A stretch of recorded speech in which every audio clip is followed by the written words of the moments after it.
안녕하세요. 부티비의 브라더 앤디입니다. 최근에 정부가 발표한 내용 중에 재미난 것이 있어서 제가 지금 그걸 들고 나왔습니다. 그 30대, 40대, 3040 세대를 위한 정책인데, 요게 지분 적립형 주택이라고, 지분을 처음에 초기에 사고 그 다음에 나머지 못 산 지분을 시간이 가면서 조금씩 사 나가는 거예요. 그래서 결국에는 100% 내가 만드는 건데, 자금력이 없다 해도 분양가 최소 20%만 있으면 내 집을 만들 수가 있습니다. 그리고 우리 3040이 사실은 자금력이 많지 않은 사람이 대부분이죠. 그분들을 위한 좋은 정책입니다. 딱 7분만 잘 들어보세요. 내 집 마련의 기회, 절호의 찬스가 올 수도 있지 않겠어요? 요거 자체로만 재밌는 건 아니에요. 사실 요게 정부는 나이대별로 한 3가지 정도를 구성하고 있습니다. 3040을 위한 게 바로 이 지분 적립 주택이라고 해서 연리지 홈이라고 그래요. 개인에게 정부가 힘을 보태주는 거죠. 그래서 연리지 홈이 있고, 그 다음에 좀 나이가 드신 분들 50대, 60대를 위한 누리제가 있습니다. 연금형 소규모 주택 개발하는 그런 작업이에요. 어떻게 하냐? 개발 단지로 그 지역이 선정이 되면요, 이제 거기에 이제 노후된 주택을 50대, 60대들이 갖고 계시잖아요. 그럼 주택을 국가에 헌납을 하는 거지. 줘버리고 그 지역에 임대 아파트나 임대 주택을 하나 얻습니다. 그리고 거기 생활하는 모든 금액을 정부가 매월 연금처럼 지급하는 형식이에요. 요걸 누리제라고 합니다.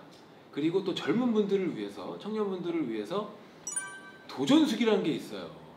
도전숙이 뭐냐면, 도전숙은 잠자리와 일자리를 하나로 합쳐놓은 겁니다. 그래서 도전하는 숙박시설처럼 도전숙해서 거기서 이제 일을 하면서 1인 기업같이 일을 하면서 잠까지 잘 수 있는 그런 주거 형태를 제공하는 게 20대 분들을 위해서 존재하는 거죠. 그 중에 오늘은 제가 3040을 위한 지분 적립형 주택, 여기에 대해서 말씀을 드리도록 하겠습니다. 무주택 실소유자라면, 그리고 청년과 신혼부부라면 잘 들으십시오. 정말 여러분들에게 좋은 정책이 나온 것 같습니다. 사실 집이라는 건 소유권을 취득해야 내 것이 되잖아요. 그럼 분명히 소유권은 한 개인데, 이 100%의 지분을 다 갖고 있으면 완전한 소유권을 갖고 있는 거고, 지분의 50%만 갖고 있으면 소유권의 반 정도의 힘을 갖고 있는 거죠. 마찬가지로 이 지분 적립형 주택은 처음 시작할 때는 20에서 40% 선에서 내가 지분을 취득을 해요. 그러면은 80%가 남아있죠. 80%를 정부가 갖고 있습니다.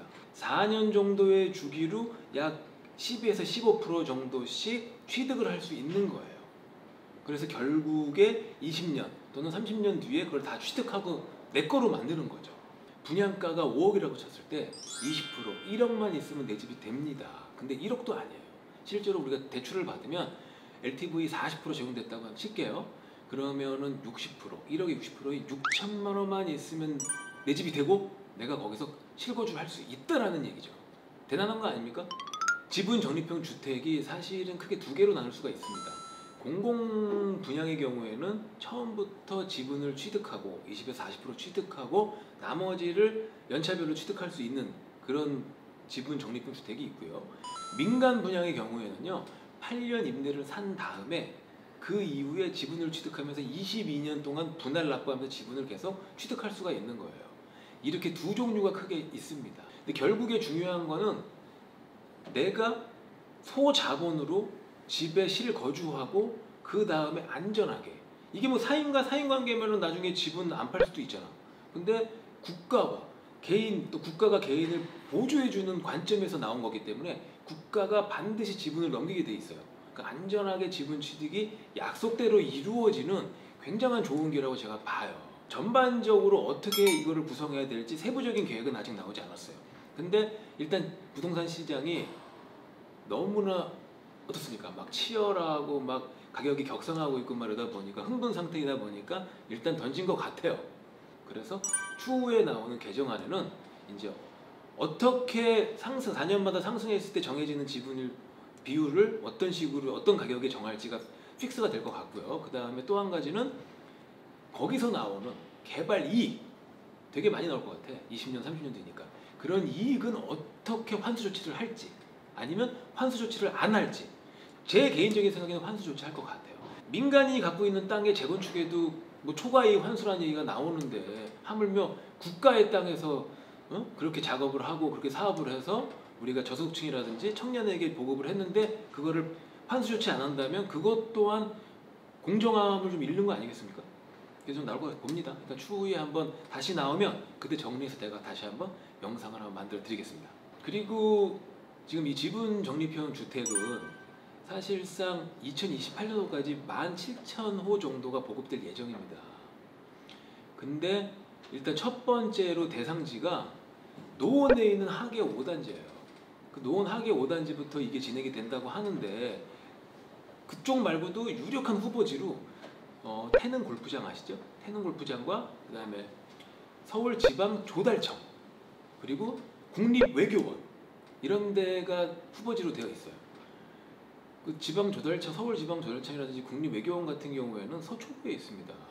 아우 뭐 그 노른자 땅을 넘어서서 뭐 초 A급이죠. 강남 서초 아닙니까? 대한민국 넘버원이 그런 땅에서 하고 그다음에 태릉도 나쁘지 않죠. 굉장히 좋은 서울 안에 굉장히 좋은 위치에 있기 때문에 만약 기회가 되면 여러분들이 무조건 도전을 해야 되지 않을까. 이건 무조건 하셔야 됩니다. 그렇다면 이 지분 적립형 주택을 사는데 지금 현재까지는 실거주가 20년이라고 예상을 하고 있거든요.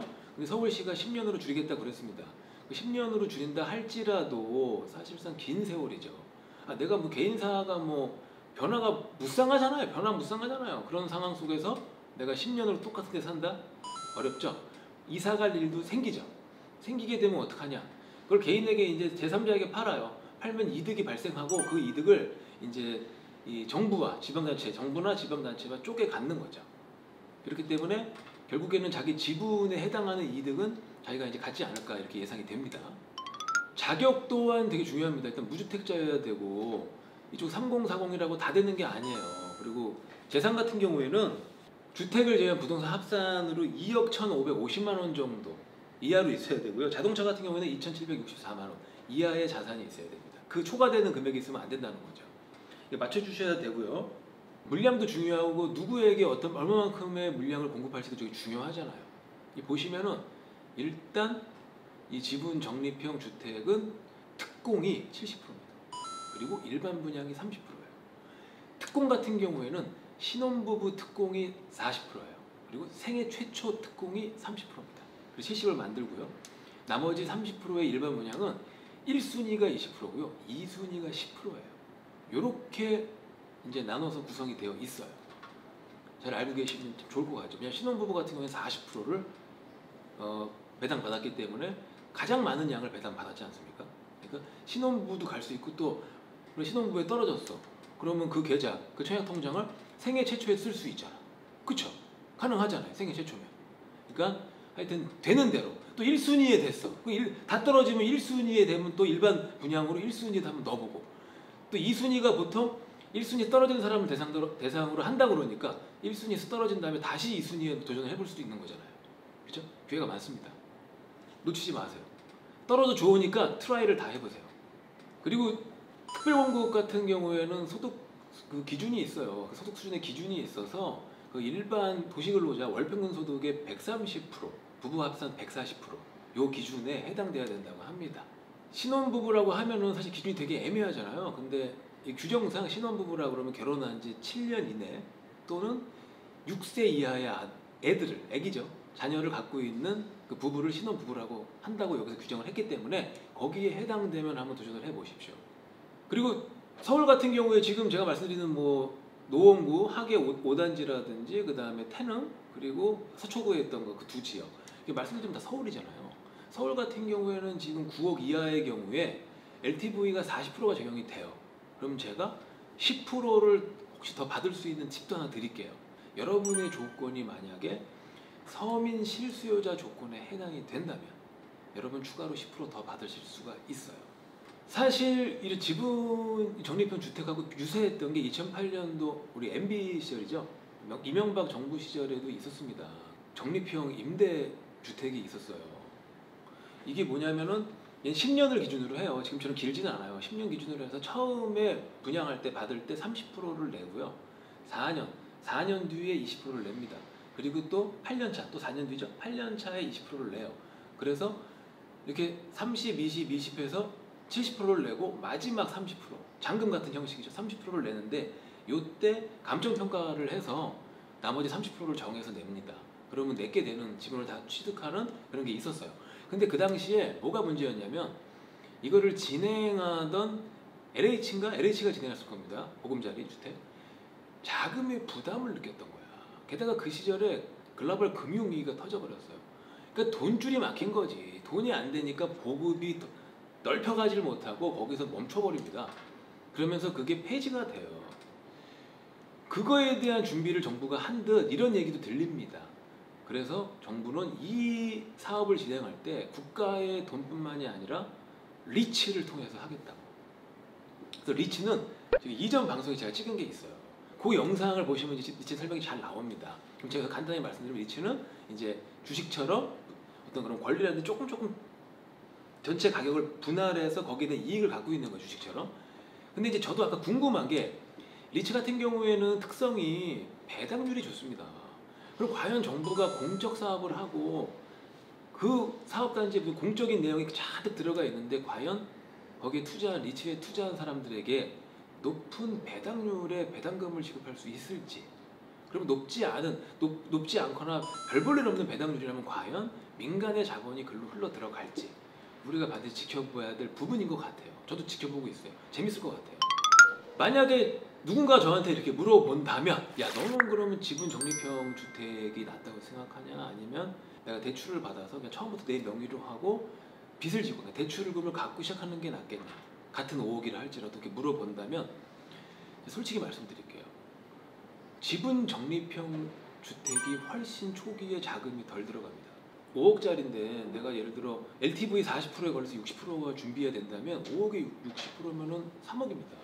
아니면 내가 지분 적립형으로 가. 어차피 내 집이 돼. 국가가 다 넘기기로 했어. 약속했어. 믿을 수 있잖아.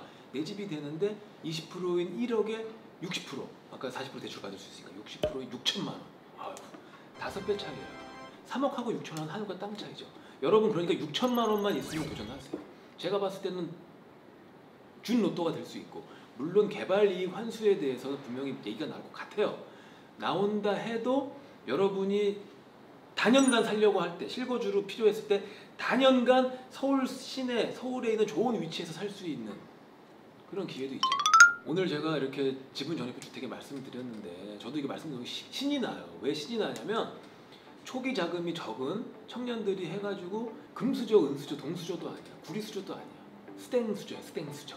스땡수저인 분도 좌만 좋고 성실하면 또 건강에만 유의하면 충분히 4년마다 이렇게 지분을 취득하면서 만족하며 살 수 있지 않을까. 또 4년마다 지분 취득할 때는 상당히 떠있는 그 집값 속에서 내 가치가 더 돋보일 거 아니겠습니까? 그런 행복감도 느낄 수 있지 않을까. 그거에 대해서 저는 임대주택보다 훨씬 발전 가능성, 개인에게 더 큰 발전을 줄 수 있는 주택 보급이 아닌가 생각이 듭니다. 오늘 영상도 좋으셨다면 구독, 좋아요, 알림 버튼까지 부탁드리겠습니다.